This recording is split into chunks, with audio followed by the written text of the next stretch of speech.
Good afternoon, fellow classmates. My name is Frederick Garrison, and we're going to take a trip today through what I would call the largest effect of global warming.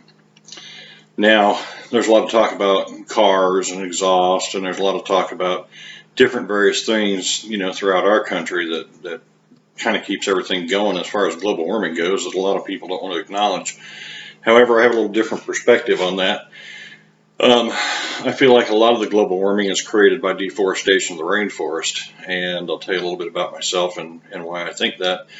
To start off with, as many of you know, I'm the youngest in a family of 21 children, and at 9 years old, we were all placed in the family business, which makes me a fourth generation logger. Now, before everybody starts throwing stuff in the air and rioting, we were a little ahead of ourselves. My dad was decades ahead of himself, and we're what we consider eco-loggers. When my great-grandfather started the business, my great-grandmother insisted that anytime a tree was cut, that we would put back another tree. Okay, and she was full-blooded Cherokee Indian, and she had a little different idea and concept about Mother Nature and living off the land and living in harmony with the land, so that's what we did. And it didn't matter where we cut trees and what the job was. We always kept a tally. We paid somebody to go around and tally all the trees so that at the end of the day, we could go back and plant what we took. There are several thousand acres of forest in Colorado that are there because of what we have done, and it is just about ready to be logged at this point. Now, when I talk about logging, you see these things like Axemen on TV, and they're great entertainment, but you have to remember that's what they are, is entertainment. My dad did not believe in clear cutting as it was passed down to him. And the only time we would clear cut is if there was a scientific reason for it. In fact, there were a lot of jobs that my dad turned down because it was clear cut with no reasoning. So we'll get on and kind of get going with that. And I did that for about 9 years. Like I said, I started in the business at 9, and I left the business when I was 18 and went in the military.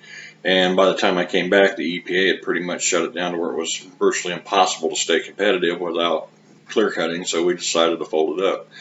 Now you'll see me looking around here a little bit. I've got all my notes typed out, most of which I will try to edit into the video before everything is said and done so that you can see what I'm looking at. So to get with the program, there's a lot of reasons that I feel deforestation and logging is a big part of the issue. In the U.S. alone last year, there's over 7 billion trees cut, okay? And you think about that, and that is a lot of trees. Now, there are a lot of people in the U.S. that are now reforesting as they deforest. So I guess technically that is a correct answer, but without knowing exactly who's doing it, who's not, a lot of the big name companies are into it, and that's, like for instance, Kaibab, they're big in Arizona in the Four Corners area, and Weyerhaeuser, they do a lot of it. In Canada last year, there were 25 billion trees cut. In Brazil, where there's a lot of rainforest, there was over 100 billion trees cut. And of course, they're not reforesting anything. They're using it predominantly. Most of this lumber, by the way, goes into the construction industry, which I understand we have to have progress, but at the same time, we have to keep up with it. In England alone, they cut 2.5 billion trees. When you think about a country the size of England, that's a lot of trees. And then you look at South Korea, where they're just a little bit more eco-friendly. They only cut 1.8 million trees in comparison. Okay, and believe me, they are very eco-conscious. Now, if you look at that, that's over 134 billion trees that were cut in just in those areas. That doesn't include all the things we don't know about. There's a lot of what goes on called poaching, where they go in and they steal wood, and before anybody can do anything about it, they are gone. Just plain and simple.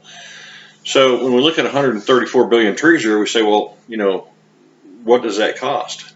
Well, besides what it's doing to our planet, it rakes in about $100 trillion. Okay, so you can kind of see why a lot of people do this. And what isn't used for lumber production goes into paper, goes into a few other products, but unfortunately in the case of the rainforest, a lot of times they don't take into consideration any of that. So they'll take all the stuff that comes off the branches, the limbs, the leaves and all that, put it in a big pile and burn it. And what that does while we're doing the deforestation is it actually helps deplete the ozone layer, which in turn also gives us the haze from the smoke. And then when the rain comes down, that rain is polluted by that smoke, and we get acid rain, which it is very similar to a natural disaster. And what that does is there's a lot of species in the rainforest that are now extinct because of it. Because not only have we cut down their homes, but we've also created the acid rain issue, which you can imagine what kind of damage acid does to, organic tissue.